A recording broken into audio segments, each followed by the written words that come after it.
one woman's search for her biological family took an incredible twist.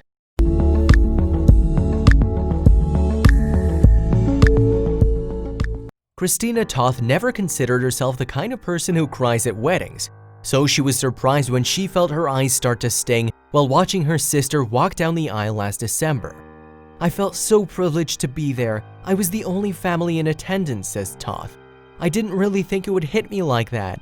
When I started crying, I just couldn't stop." This sentiment would be understandable coming from any loving sibling, but in Toth's case, emotions were running particularly high. She just met her biological sister in person for the first time a few days before the wedding. She had in fact only become aware of her existence a few months prior. Toth, now a 31-year-old marketing director, was less than a year old when a nun brought her from the Philippines to the US. She was delivered into the eager arms of her adoptive parents, a couple living in New Milford, Connecticut.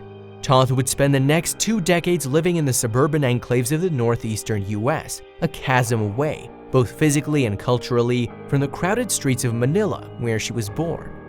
Growing up in Connecticut, Toth never felt as though she fit into any one peer group, neither the Asian community nor the white kids. Though her adoptive parents, whom she describes as incredibly supportive, encouraged her to engage with other adoptees, she was too shy to seek out friends with similar stories. "When I was a teenager, all I wanted was to look like Christina Aguilera," she recalls. "I had this huge massive mop of thick coarse hair. My poor mother had to go through this whole workout blow drying it, spending hundreds of dollars on products because I wanted it to be straight." Though age rewarded Toth with more confidence, she says she struggled with intermittent, resurfacing feelings of being out of place.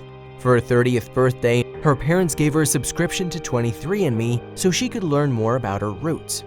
Around the same milestone birthday, she found herself at a career crossroads and decided to move from Miami, where she'd spent the past 7 years, back up north.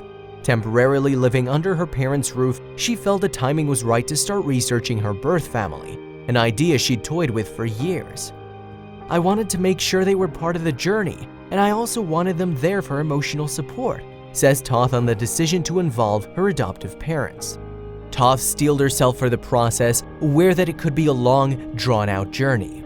She started a blog and prepared to spend months or even years updating the story of her search. She also knew there was a chance she'd stumble upon upsetting news or hit complete dead ends. "I mentally prepared myself for whatever I found. I was okay with not having a relationship with my birth family," she says. "I just wanted to give my birth mom the message, 'Thank you for keeping me, and I've lived an amazing life.'" Armed with a few names, her given birth name, the sanctuary where she'd lived in Manila, and the nun who'd brought her to the US, she plugged the terms into Google. She was surprised at the instantaneous results. The sanctuary appeared to have a Facebook page. Toth reached out on Messenger, dubious. Within 24 hours, though, she'd received a message back.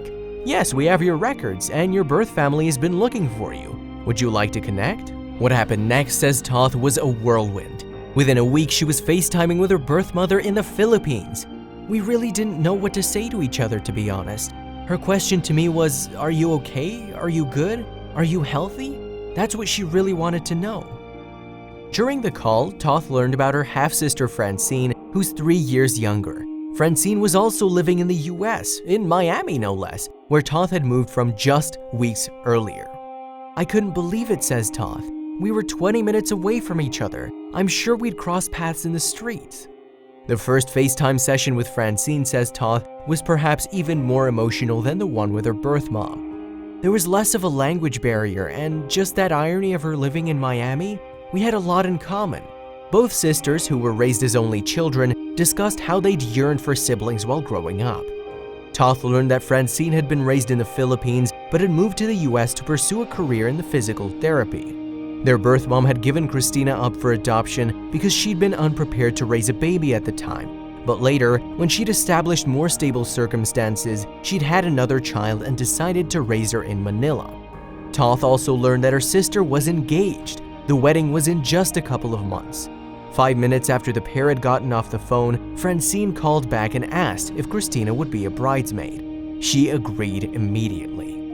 In a way, Toth feels like she's lived 2 lives and that her sister represents a part of her identity she's always sensed but never been able to fully conceptualize. She considers her name, Christina Camille, emblematic of this dichotomy.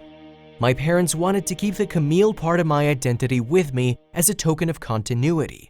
Since my mother had picked out the name Christina many years before, they kept my original name as my middle name, she explains. The process of learning about her family has made Toth more aware of the nature versus nurture argument.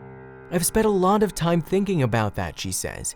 When I connected with my sister, it was so bizarre because we look alike. Both of us have a lot of energy and the same smile. Even though the sisters have only known each other for a short time, they've noticed personality quirks, even taste in music, they inexplicably share. Still, Toth feels strongly that who she is less about genetics and more about the environment in which she was raised. So much of who I am is shaped by my adoptive parents, she says. She does, however, feel more grounded and more comfortable with her Asian identity than that shy teenager who spent hours struggling with her appearance. Now, I appreciate my hair so much, she says. Toth feels as if she's just hit the tip of the iceberg when it comes to the entangled branches of her family tree, noting that she still hasn't met her birth mother. Her birth mom had hoped to attend a wedding too, but visa restrictions made it impossible. Toth hopes that reunion will happen in the Philippines in the next few months, and she eventually wants her biological and adoptive relatives to meet one another. Francine and her husband are planning to move up north to be closer in the next few months. As for the experience as a whole, Toth recognizes that her story makes her one of the lucky ones. I don't believe in fate or even serendipity. I don't know what I believe, she says. I just look at myself as an example of how things can work out in amazing ways. I've heard or read many stories that haven't worked out like this. While some elements of the future are still up in the air, Toth knows one thing's for certain. She'll adopt kids herself when she's ready for motherhood. After this experience, I couldn't be more sure. I'm 1000% going to adopt children, or maybe even become a foster parent, she says. She hopes to name her future daughter Camille.